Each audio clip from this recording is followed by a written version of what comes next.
नमस्कार मित्रों, स्वागत है आप सभी का एक बार फिर से बोधिसत्व पीसीएस पर।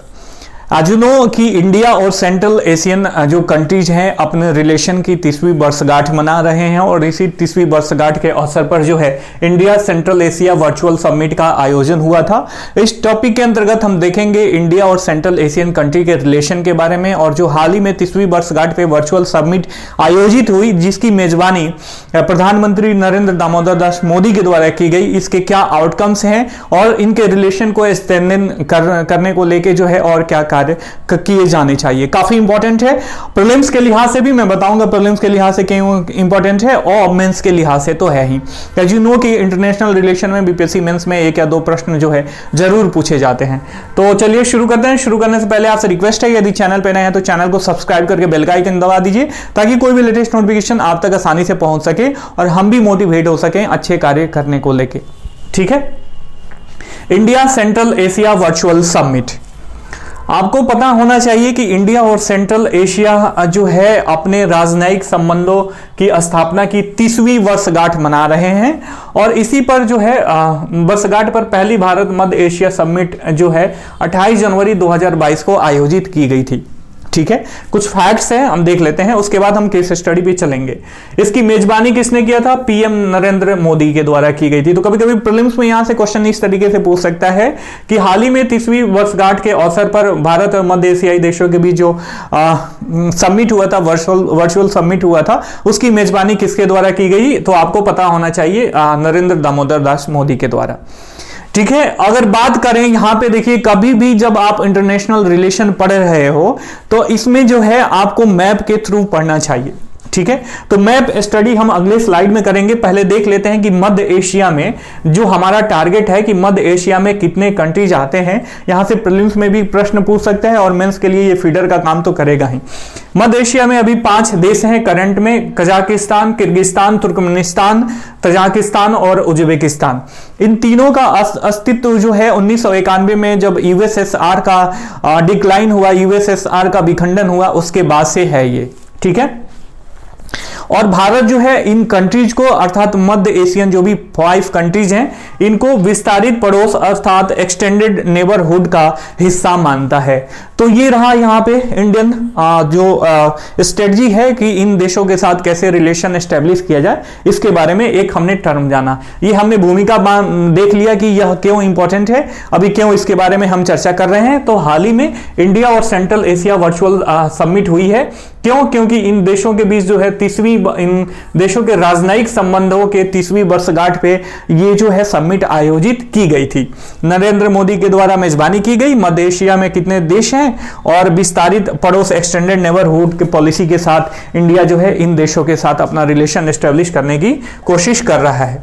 Now look at the map of the central Asian country. पहले मैप देख लेना बहुत जरूरी है, तभी आप आगे की चीजों को समझ पाओगे। ठीक है। ये देखिए, ये हमारा भारत है और इसमें पड़ोसी हमारा जो है पाकिस्तान, उसके बाद ये अफगानिस्तान। ठीक है। उसके बाद अफगानिस्तान आ जाता है और उसके बाद जो है ये सेंट्रल एशिया का मेन पोर्शन स्टार्ट होता है। आप देख रहे होगे ये मैप मैं बना रहा हूं, ध्यान से देखिएगा। ठीक है। क्योंकि हमारा जो इंटरनेशनल रिलेशन के बारे में चीजें पढ़ने वाले हैं, यहीं से होगे सारी चीजें हमें समझनी है और आगे इसको जो है हमें अपने आंसर राइटिंग में, माफ कीजिएगा ये अफगानिस्तान नहीं, आंसर राइटिंग में लिखनी है। ठीक है। तो ये पोर्शन हो गया। ये देखिए, ये कजाकिस्तान हो गया। कजाकिस्तान की राजधानी क्या है? आप जल्दी से कमेंट करके बता दो। अस्थाना है कजाकिस्तान की राजधानी। आप यहां से प्रीलिम्स के लिए काफी इंपॉर्टेंट है क्योंकि हाल ही में जो समिट हुआ है उससे रिलेटेड डायरेक्ट और इनडायरेक्ट क्वेश्चन जो है यहां से प्रीलिम्स में भी पूछा जा सकता है। तो ये देख लीजिए, आपको जो भी 5 कंट्रीज हैं उनका जो है आपको कैपिटल याद रखना चाहिए। ठीक है। और उसके बाद है उज्बेकिस्तान, तुर्कमेनिस्तान, किर्गिस्तान और आपका तजाकिस्तान। ठीक है। ये हमने देख लिया, यही है आपका मध्य एशियन क्षेत्र और इसी के साथ भारत का जो रिलेशन है, जो कोऑपरेशन है, जो बॉन्ड है, उसके राजनयिक संबंधों पे 30वीं वर्षगांठ मनाई जा रही है 2022 में और इसी पे जो है पहला समिट आयोजित हुआ जिसकी जो मेजबानी है पीएम नरेंद्र दामोदर दास मोदी के द्वारा की गई। ठीक है। अब हमने आई होप कि ये चीजें आपको समझ में आ गई। हमें देखना है इंडिया और सेंट्रल एशियन कंट्रीज के बीच का रिलेशन। ठीक है। अब आगे बढ़ते हैं। अब इसमें हम देखेंगे कि भारत और मध्य एशिया संबंध का क्या महत्व है। इंडिया क्यों चाहता है कि जो मिडिल एशियन कंट्री हैं उनसे जो है हमारा रिलेशन स्ट्रेंथन हो। आपको पिछले स्लाइड में ले चलना चाहता हूं, पहले इसको टारगेट करने से पहले, उसके बारे में पढ़ने से पहले आप देखिए, सबसे पहले हम इसके भू राजनीतिक महत्व को समझते हैं। ये जो रीजन है काफी इंपॉर्टेंट रीजन है इंडिया के लिए।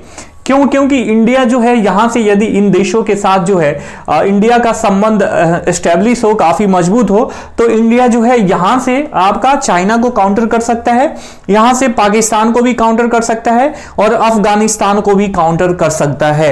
ये भू राजनीतिक महत्व की दृष्टि से हम देख रहे हैं। ठीक है, एक चीज आपको यहां पे समझ में आ गया, एक फैक्टर। तो चलिए देख लेते हैं कि क्या क्या महत्व है इन भारत और मध्य एशियाई देशों के बीच के संबंध का। ठीक है, भू राजनीतिक महत्व हमने देखा कि भू राजनीतिक महत्व क्या है, क्योंकि वहां से इस रीजन से इंडिया जो है चाइना को काउंटर कर सकता है, पाकिस्तान को काउंटर कर सकता है, अफगानिस्तान को काउंटर कर सकता है। काउंटर इन द सेंस कि नहीं कि हमें लड़ाई करना है, कन्वेंशनल वार करनी है, मतलब राजनयिक तरीके से, आर्थिक तरीके से, हर एक तरीके से आपको काउंटर किया जा सकता है।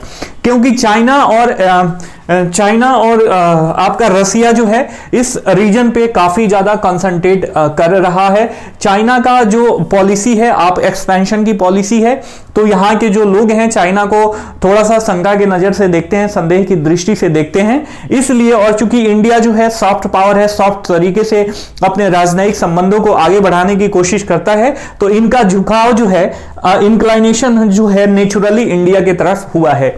आपने यदि कुषाण पीरियड के बारे में पढ़ा होगा, तो कुषाण इंपायर था, उसका रीजन जो है, ये वाला रीजन, कुछ रीजन इस मिडिल ईस्ट का भी कुषाण इंपायर में शामिल था। और जब आपने मुगल इन्वेडर्स के बारे में बात करें, तो मुगल इन्वेडर्स में बहुत सारे जो है इस रीजन से भी आते थे। तो आपने देख लिया कि यहां पे सांस्कृतिक और ऐतिहासिक संबंध भी इंडिया और इस रीजन के बीच में है। तो आपको भू राजनीतिक महत्व जो है समझ में आ गया। देखिए, इसका पीडीएफ जो है मैं नीचे दिए गए टेलीग्राम ग्रुप पे शेयर कर दूंगा, तो आप इस टेलीग्राम ग्रुप को ज्वाइन करके वहां से इसका पीडीएफ प्राप्त कर सकते हो। ठीक है, अब दूसरा जो टॉपिक है महत्वपूर्ण है, वह है ऊर्जा सुरक्षा। यह रीजन जो है, एक तो हमने देख लिया कि इंडिया क्यों इस मध्य एशियाई देशों के साथ रिलेशन एस्टेब्लिश करना चाहता है, मजबूत करना चाहता है।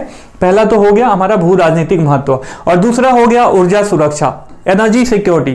क्योंकि इंडिया जो है विकसित देशों की तरफ जो है उनके कैटेगरी की तरफ बढ़ रहा है, तो इंडिया के विकास में जो है, किसी भी देश के विकास में ऊर्जा की बहुत ज्यादा जरूरत होने वाली है। तो मान लीजिए कि अर्बन जो अरब कंट्रीज हैं या अन्य देशों के साथ यदि ऊर्जा का संबंध किसी तरीके से कहीं गड़बड़ होता है, तो हमारे पास विकल्प होना चाहिए।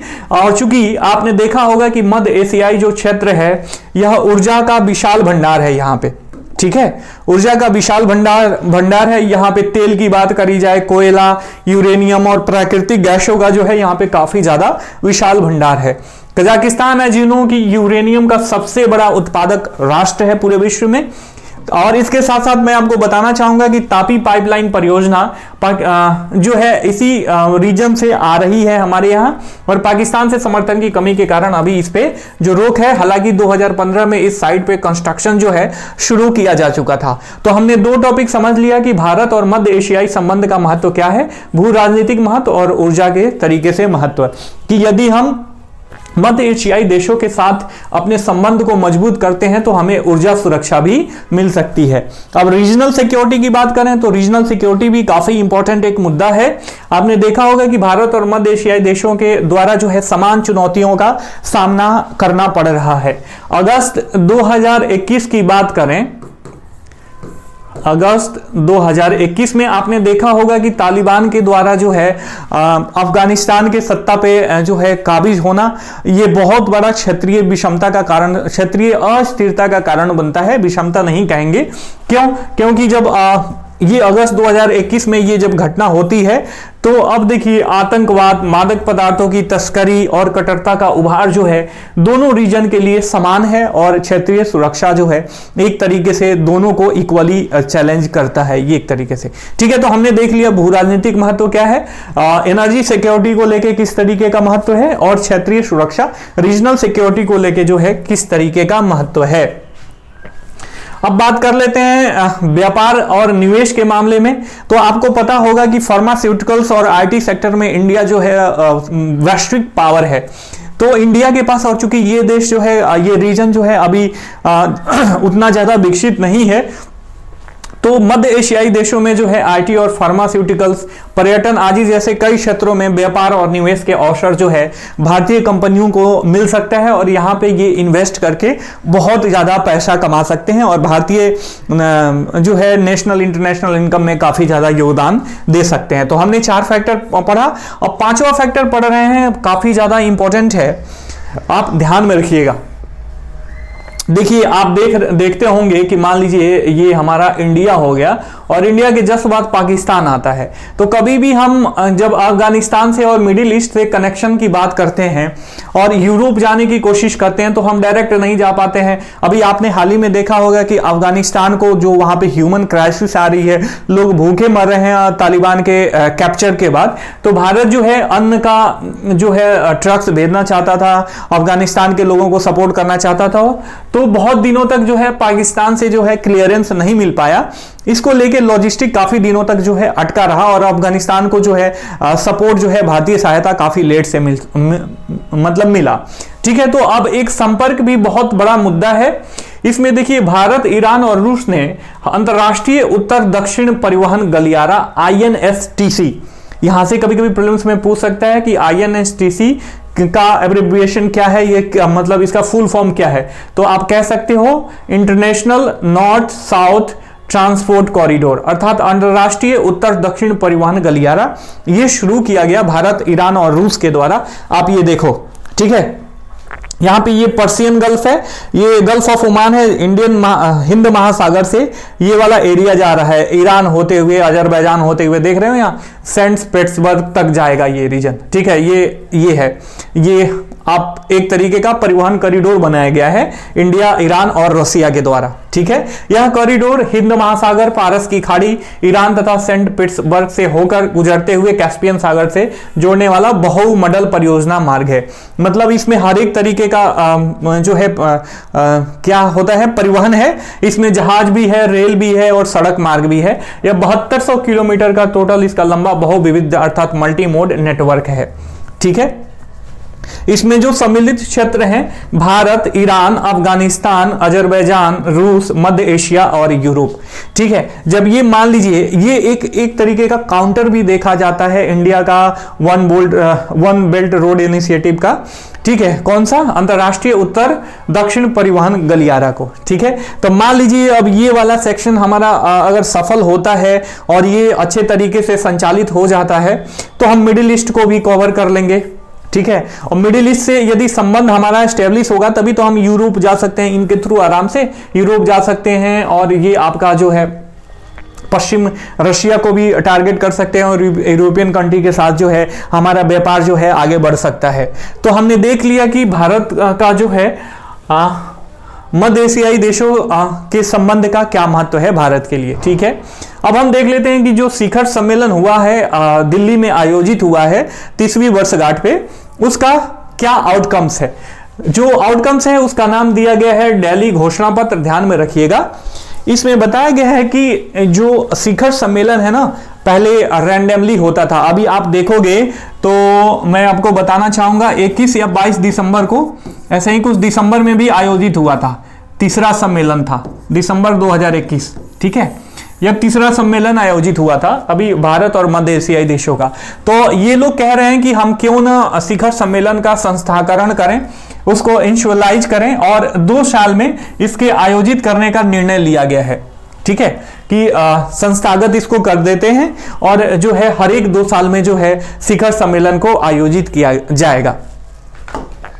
वहीं बात करें तो इस शिखर सम्मेलन में जो है के बैठकों के लिए आधार तैयार करने के लिए विदेश मंत्रियों, व्यापार मंत्रियों, संस्कृति मंत्रियों और सुरक्षा परिषद के सचिवों की नियमित बैठक पर भी सहमति हुई है। ठीक है, तो इसका आउटकम हम देख रहे हैं। प्रीलिम्स में भी यहां से क्वेश्चन पूछ सकता है कि इंडिया और सेंट्रल एशिया जो वर्चुअल समिट हुआ था उसके आउटकम्स निम्न में से कौन से सही हैं। तो हमने देखा शिखर सम्मेलन का संस्थाकरण करने की बात करी जा रही है और विभिन्न मंत्रियों को आपस में जो है जोड़ने की बात करी जा रही है। इसके बाद एक सचिवालय को स्थापित करने की बात हुई है नई प्रणाली का समर्थन करने के लिए, और ये कहां पे स्थापित होगा, न्यू दिल्ली में स्थापित होगा। ठीक है, इसके बाद इसके साथ साथ कुछ अन्य जो है आउटकम्स इस प्रकार हैं। मध्य एशियाई देशों में जो है बौद्ध प्रदर्शनियों का जो है प्रदर्शन किया जाएगा इंडिया के द्वारा। कॉमन वर्ड्स जो भारत और ये जो मध्य एशियाई देश है, इन दोनों के बीच जो कॉमन वर्ड्स यूज होते हैं, शब्द यूज होते हैं लिखने में, बोलने में, ठीक है, इनसे लेके जो है एक शब्दकोश के निर्माण की भी बात करी गई है तथा संयुक्त आतंकवाद निरोधी अभ्यास पर भी बात बनी है।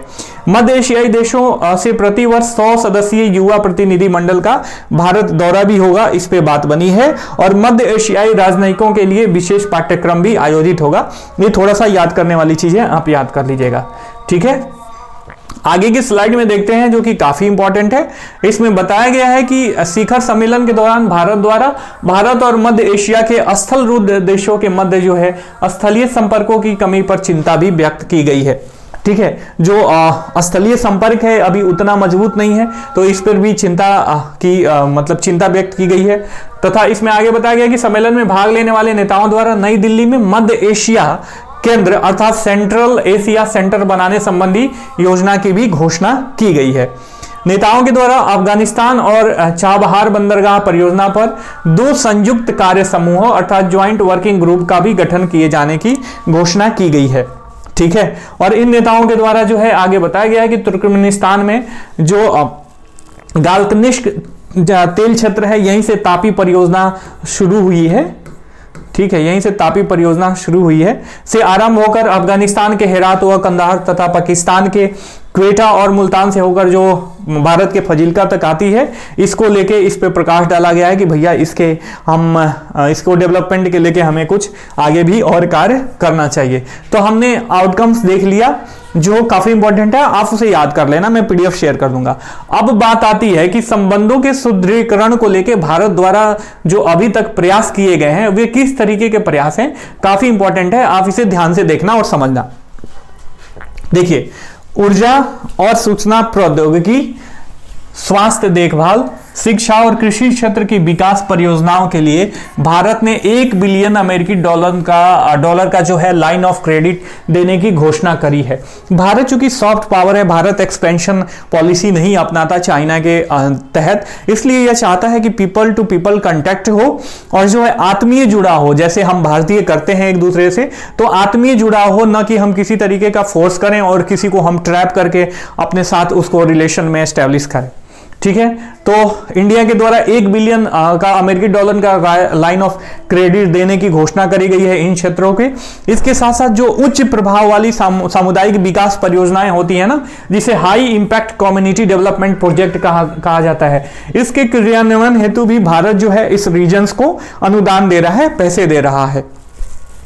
उसके साथ साथ मैं आपको बताना चाहूंगा कि इकोनॉमिक मैनेजमेंट, पत्रकारिता, उद्यमिता और बैंकिंग क्षेत्र में मध्य एशियाई देशों को सहायता प्रदान करने के लिए भारतीय तकनीकी आर्थिक सहयोग कार्यक्रम भी भारत के द्वारा जो है शुरू किया गया है। तो I would like to make you confirm कि जब आप देखोगे कि भारत के द्वारा कौन कौन सा कार्य किया गया है इंडिया और सेंट्रल एशिया के रिलेशन को स्ट्रेंथन करने को लेके, तो आपको एक चीज पता होनी चाहिए। आप कैसे याद रखोगे, ये सब जो भी कोर वर्ड्स हैं जिसे मैंने हाईलाइट किया है, इसको आपको याद रखना है। 1 बिलियन का अमेरिकी डॉलर लाइन ऑफ क्रेडिट, जब इसका आप नोट्स बनाओगे, उच्च प्रभाव वाली सामुदायिक विकास परियोजनाओं के क्रियान्वयन हेतु अनुदान, ठीक है, भारतीय तकनीकी आर्थिक सहयोग कार्यक्रम, इसमें क्या होगा, आर्थिक प्रबंधन, पत्रकारिता, उद्यमिता, बैंकिंग क्षेत्र से रिलेटेड जो भी सहायता प्रदान करना है, इस कार्यक्रम के द्वारा इंडिया के द्वारा जो है मध्य एशियाई देशों को दिया जाएगा। इसके साथ साथ बताया गया कि मध्य एशियाई संपर्क नीति वर्ष 2012 में लॉन्च किया गया और इसका उद्देश्य जो है मध्य एशिया के साथ भारत के राजनीतिक, आर्थिक, ऐतिहासिक और सांस्कृतिक संबंधों को जो है बढ़ावा देना है। भारत में रक्षा सहयोग को प्रोत्साहन करने के लिए और व्यापार संबंधों को मजबूत बनाने के लिए कजाकिस्तान, तजाकिस्तान, उज्बेकिस्तान के साथ जो है भारत ने सामरिक सहयोग स्ट्रेटेजिक पार्टनरशिप पे हस्ताक्षर भी किया है। तो क्वेश्चन यहां से, चूंकि मेंस के लिए तो इंपॉर्टेंट है ही, यहां से प्रीलिम्स में पूछ सकता है कि मध्य एशियाई किन देशों के साथ जो है भारत ने जो है सामरिक साझेदारी समझौता जो है किया है। तो आपको पता होना चाहिए, कजाकिस्तान, दूसरा तजाकिस्तान और तीसरा उज्बेकिस्तान। ठीक है, तो ये था इंडिया और सेंट्रल एशिया रिलेशन से रिलेटेड महत्वपूर्ण टॉपिक, काफी इंपॉर्टेंट है। इसका कंक्लूजन जो है आप नीचे दिए गए व्हाट्सएप नंबर पे लिख के अपने द्वारा कि भारत को और से जो सेंट्रल एशिया देश हैं उनको और क्या क्या करना चाहिए, आप अपने शब्दों में 5-6 लाइन में आप नीचे जो व्हाट्सएप नंबर दिया है उस पर आप सेंड कर सकते हो, क्योंकि यह काफी सब्जेक्टिव चीज है और हर एक का वो जो है सजेशन अलग अलग हो सकता है। आई होप कि आपको वीडियो का कंटेंट अच्छा लगा होगा तो जरूर लाइक करना, चैनल को सब्सक्राइब करना। हम फिर मिलेंगे, तब तक के लिए साइनिंग ऑफ, टेक केयर, जय हिंद, जय भारत।